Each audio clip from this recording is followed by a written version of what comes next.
lagi di Lisanul Official. Lama tak berjumpa. Kali ini kita mau bahas pertanyaan-pertanyaan kalian yang sering kalian tanya seputar CPNS di TikTok aku. Jadi nama TikTok aku itu Angel Gressel. Nah, di sana banyak nanya tentang CPNS, seputar CPNS, kapan pembukaan, apa tips and triknya, berapa jumlah nilai SKD, berapa perankingan biar bisa lulus. Nah, sekarang kita mau bahas itu. Oke, kan udah banyak nih yang nanya-nanya di TikToknya Mbak Angel kan. Satu TikTok.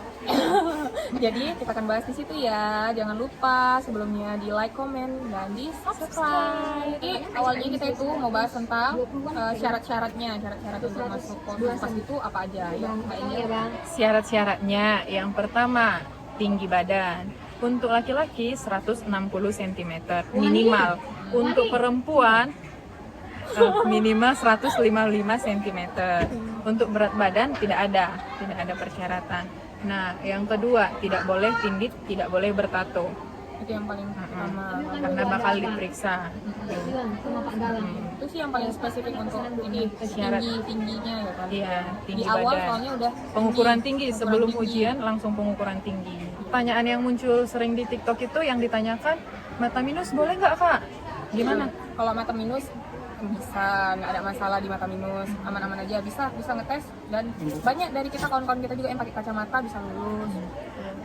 Ada tes renang nggak kak? Tes renang nggak ada. Karena di lapas itu nggak ada kolam renang. Iya betul. Kalau Ya. di tes berenang juga aku juga nggak pernah berenang. Oke. Terus buta warna bisa nggak kak? Ayo gimana tuh kak? Kita orang bisa nggak? Kalau buta warna nggak ada spesifiknya, Cuma cuma ada di tes ya kita. nggak ada kemarin. di tes. Yang dites itu yang ditanyakan bela diri. Bela dirinya ada, dan itu bakal menjadi keunggulan kalau kamu punya keterampilan bela diri. Iya betul sekali. Terus apalagi yang ditanya, jerawat bisa nggak kak? Jerawat nggak ada masalah. Nggak ada masalah, bukan untuk pelamaran polisi. Pertanyaan seputar gigi. Ya, Angel. Ada yang nanya, kak gigi berlubang bisa nggak kak? Gigi nggak beraturan bisa nggak kak? Gigi yang rusak fatal dari ringan sampai fatal bisa nggak kak? Yang gimana? Nah, di sini kami jelaskan kalau untuk gigi tidak ada spesifikasi khusus, harus berlubangnya berapa, ini berapa gitu. Nah, tetapi di tes terakhir, tes wawancara dan pengamatan fisik itu dilihat Benar. secara keseluruhan begitu. Bukan berarti spesifik misalnya giginya berlubang satu di dalam, bukan berarti itu langsung gagal gitu. Betul. Tapi yang paling intinya sih, yang paling utama lulus aja dulu di tahap Iya, awalnya. lulus aja dulu di tahap awalnya. Kalau kamu memang termasuk kualifikasi, kamu pasti menang gitu. Terus apa lagi tuh? Ada lagi yang nanya seputaran mata tadi udah ya? Mata udah, Gigi udah, tingginya udah. tinggi udah.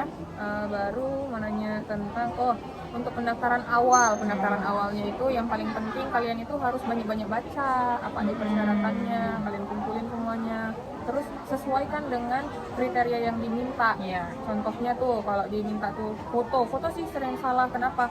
Nanti diminta foto latar merah tapi dibuat fotonya latar biru, itu aja udah namanya udah nggak lulus spesifikasi kalian. Atau fotonya dibuat tembok, latar tembok gitu. Jadi itu yang paling utama, apalagi ini baru nomor kepala kakak itu yang paling penting ya, sama itu apa yang di SMA itu ijazah SMA yang di bawah itu apa namanya, nomor ijazahnya. Nomor ijazah. Tahap selanjutnya setelah dari itu kita masuk ke tahap pengukuran tinggi dan pemeriksaan berkas asli. Jadi itu gimana Bu Angel? Untuk pengukuran tinggi badan seperti yang tadi kami sampaikan, untuk laki-laki dia minimal 165 cm. 160 cm. Kalau untuk perempuan minimal 155 cm gitu. Dan berkas-berkas nanti, berkas kalian itu yang aslinya nanti akan diminta untuk dicocokkan dengan yang data yang udah kalian kirim. Upload ya. Data yang udah kalian upload sesuai atau tidak, dan dilihat keasliannya gitu kira-kira. Nah, setelah kamu lulus pemeriksaan pengukuran tinggi badan dan pemeriksaan dokumen asli, berkas asli, maka kamu mendapat kartu ujian. Kartu ujian untuk CAT ya. Untuk CAT atau SKD. Oke, sekarang kita bahas tentang nilai passing grade di tahun 2021 ini supaya bisa lulus. Berdasarkan peraturan Menpan RB nomor 921 tahun 2021 bahwa yang punya Untuk passing grade TWK, pertama TWK, tes wawasan kebangsaan, itu 65, minimal 65. Untuk TIU, tes intelijensia umum, dia 80, minimal 80. Untuk TKP, tes kemampuan kepribadian, itu 156. ya, jadi itu.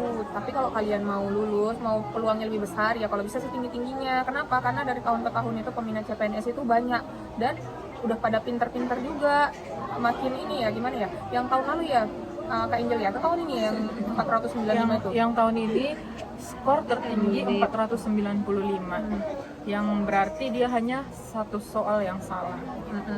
Tuh, jadi kalau bisa lebih giat lagi belajar supaya dapat nilainya lebih tinggi, paling tinggi kalau bisa, dan peluangnya juga pasti lebih besar gitu ya. Nah, Kak Sabet, ada yang nanya, rankingan SKD itu berapa kota sih, Kak? Gitu. Yang nanya gitu gimana tuh Kak Angel? Aku juga kurang ngerti tuh. Nah, untuk rankingan, misalnya nih, kamu lulus passing grade, Oh iya. Oh itu tuh paham. Lulus 3 kali formasi ya? Iya, lulus passing grade. Misalnya formasi yang dibutuhkan 300 orang, berarti 3 kali formasi.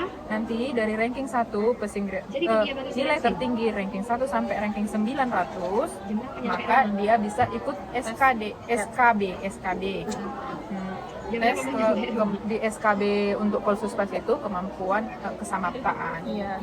Nah, di kesamaptaan terbagi juga dengan tahapannya.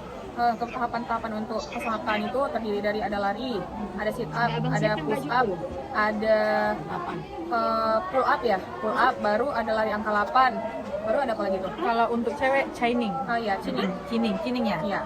Ini kan, itu kan ada lari, ada sit up, push up, chinning, pull up, baru ada lari angka 8. Jadi variabel selain lari itu nilainya itu semua ditambahkan dan dibagi masing-masing, dibagi 4 ya, dibagi 4 atau 5 item itu. Dan 5 item itu udah dibagi baru ditambah dengan variabel lari. Jadi lari itu variabelnya tersendiri, ngerti nggak? Jadi yang penting lari kamu usahakan sebanyak mungkin. Iya, itu aja. bener gitu. Jangan lari dari kenyataan aja ya. Jangan lari dari kenyataan aja yang banyak-banyak. Iya, Lari betul. untuk tes juga harus banyak. Oke? Makanya harus berpikir gimana ya, kalau pas lari itu kayaknya gimana sih tipsnya supaya bisa lari itu banyak kemarin? Kalau saya larinya nggak boleh langsung kencang kali gitu. Jadi pertama lambat-lambat dan konsisten, tapi harus melihat waktu gitu. Nah, Iya. kalau udah merasa lelah, jangan berhenti, tapi jalan cepat. Iya betul sekali. Biar kilometernya banyak gitu. Motivasinya itu kok bisa lari apa banyak larinya itu motivasinya apa pas lari itu Pak? Motivasinya kalau kata orang Medan, dia aja bisa kok, aku nggak bisa. Dia udah di depan, kawan aku di depan.